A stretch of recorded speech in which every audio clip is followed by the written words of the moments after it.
Welcome back to another episode of In Depth. My name is Luke Hardecker, and I'm a surf coach at Ombi.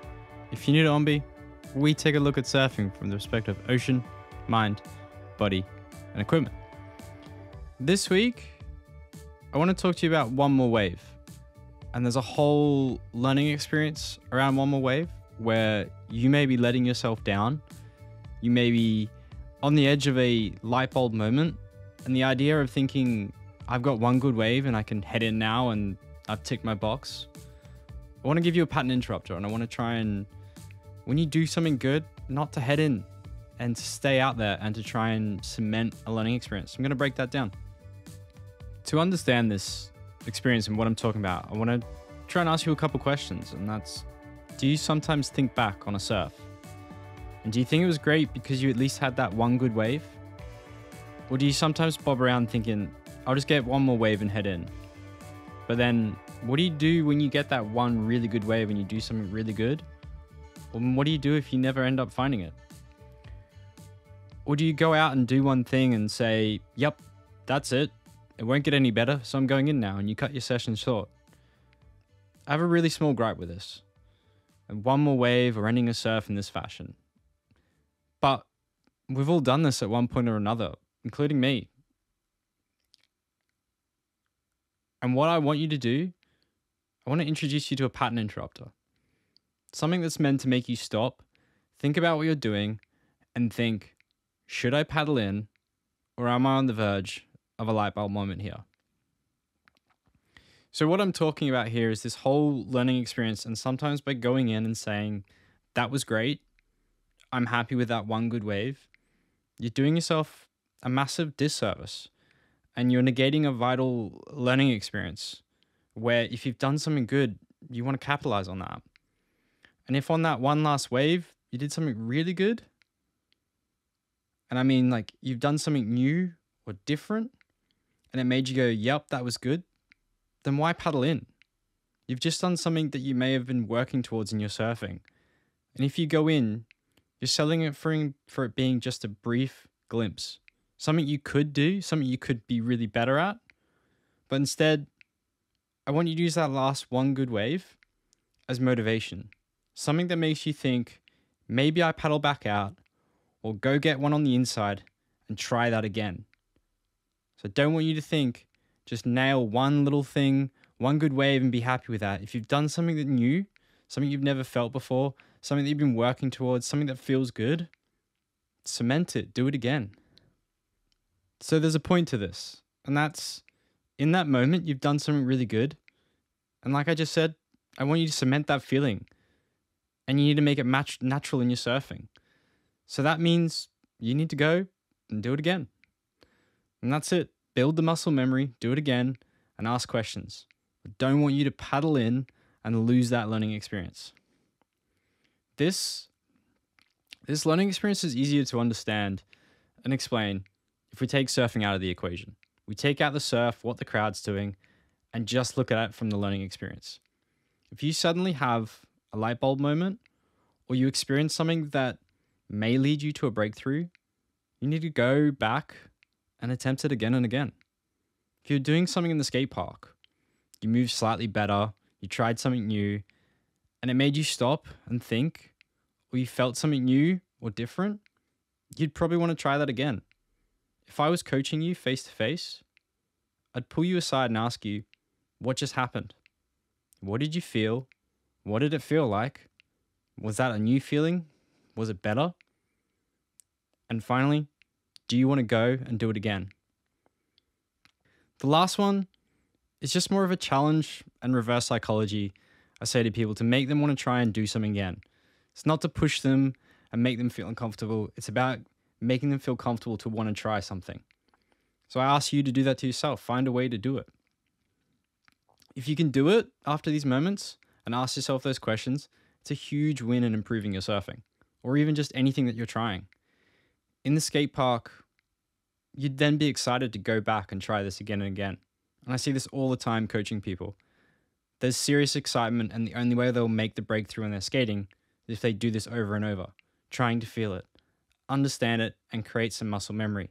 They're sitting there and saying to me, one more run, That's all they want to do. They just want to keep trying and figuring out. They know they're close. But in surfing, we don't do that. And if they walk away, you're just going to chalk this up as an odd experience and nothing that's gained. Taking this back to surfing then can be really frustrating. It's not as easy as doing another run in the skate park, sitting in a golf driving range and repeating things over and over.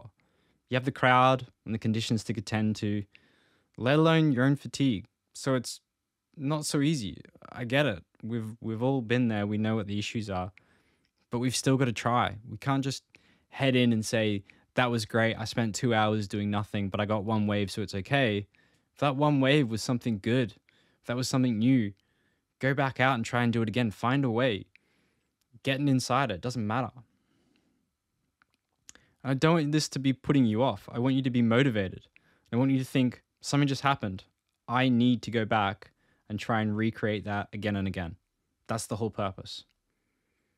But then, what if you fail at recreating this? And failure's going to be inevitable, and that's okay. When trying to recapture that feeling, time after time, it's going to happen. Expect it, acknowledge it, and just get on with it. If you fail to recapture or recreate that experience, it's still a massive learning experience. You will be forced to think, why couldn't I do it? Or what was different? It becomes less about blaming the waves or making excuses for yourself and more about trying to figure it out. So if you think about that, you're going to fail at trying to recapture it because maybe it was just a freak one-off thing that you weren't thinking about, but you just did something right. So going out and failing forwards, learning, if you can't fail, you can't learn, you're going to start asking serious questions about how to redo something, which is going to help you understand the differences between each attempt. But the whole goal of this is to cement that learning experience. So if you do find yourself finding success and recreating that experience, I want you to do one of two things, depending on where you're at and what you're trying to do. First, just do it again and again and again until you're tired. Do it till you get sick of it. Do it till you're ready to go in and feel like, I've had a big crack at this and I'm happy to go in now. I feel like I've had a breakthrough. But do stop at the point where stress of you not getting it might come in. Don't make yourself stressed. Don't add that to your surfing. As always, when you're not stressed, you move better. Second, if that feeling or that movement is starting to become easier and you're doing it over and over, seems a bit too simple, start tweaking it. Start making the micro adjustments and try to mix it up. Level up that learning experience and now try making changes. Do one little thing that could make it better.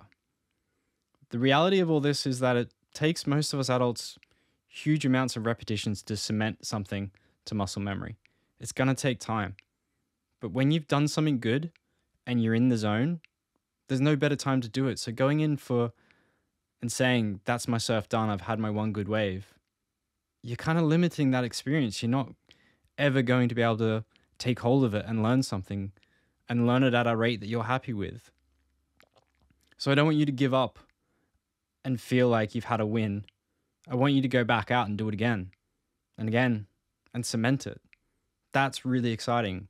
When you feel something new and you feel like you're getting it, it's a whole different ball game than just having that one good wave and paddling in.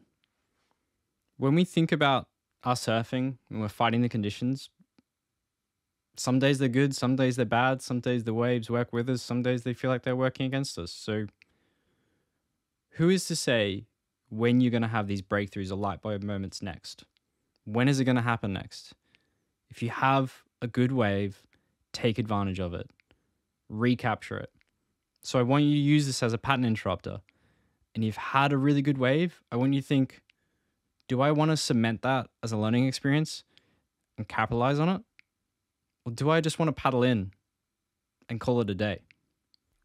This is a bit of a short episode this week, but it's super important. This is one of the, if you want to keep progressing and progress at a faster rate, this is something you need to do and force yourself to go back out, but motivate yourself that it's not work. Motivate it that it's fun and that you realize what you're about to achieve or what you're about to do and how that helps your surfing. So I want to give you an example. I want to walk through this with something. If you scroll down to the show notes for this episode, there'll be a link to the full guide of this. At the very bottom, where I've got the write-up for this article and this guide, this podcast, there's the section about hitting the closeout section. There's a small GIF of a surfer. I'm going to walk through this, I'm going to break it down and make sure that you understand how you can implement this into your surfing. So to give you an idea of this, you can use this for anything. It doesn't matter. It can be nose riding, the pop-up, bottom turns, top turns, really doesn't matter. A good example, as I said before, is just hitting the closeout section or the oncoming whitewash. This is something you can do if you're riding a foamy, something if you're doing longboarding, shortboarding, doesn't matter what you're riding. This is a really simple thing that a lot of surfers don't do. A lot of surfers, they're riding down on the wave, they're racing down the shoulder, they're fighting to go into the future of a wave looking for a perfect section. They see a closeout section and they kick out. I've also linked a full guide about this.